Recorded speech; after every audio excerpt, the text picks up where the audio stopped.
masih terbenam labu, hujan sepi, penumpang pun sepi, mobil pun sepi, padahal masih hujan. Di loket pun masih menunggu sewa yang datang.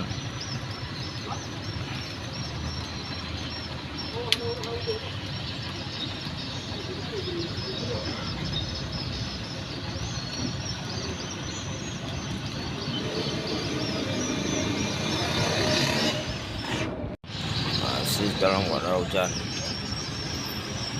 Itu penerbangan lebu masih sepi, keadaan penumpang pun sepi, mobil lintas malam pada malam ini kurang.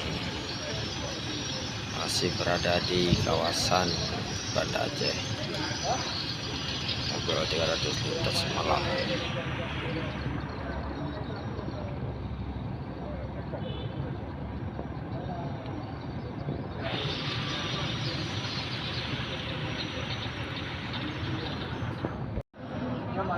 Bagaki lu depan. Nampak bagaki.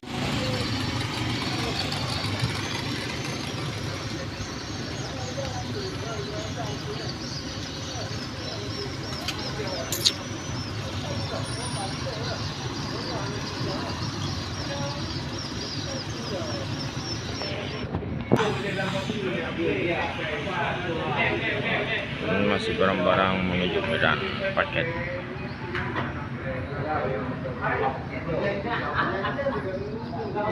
Di loket Sabah.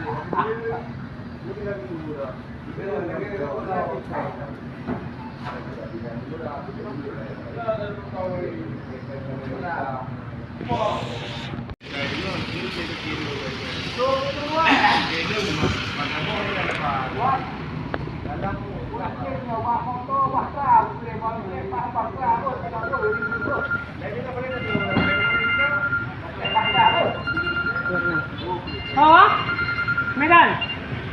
Halo. Halo. Kapren ni bukan ulung tapi ada telefon.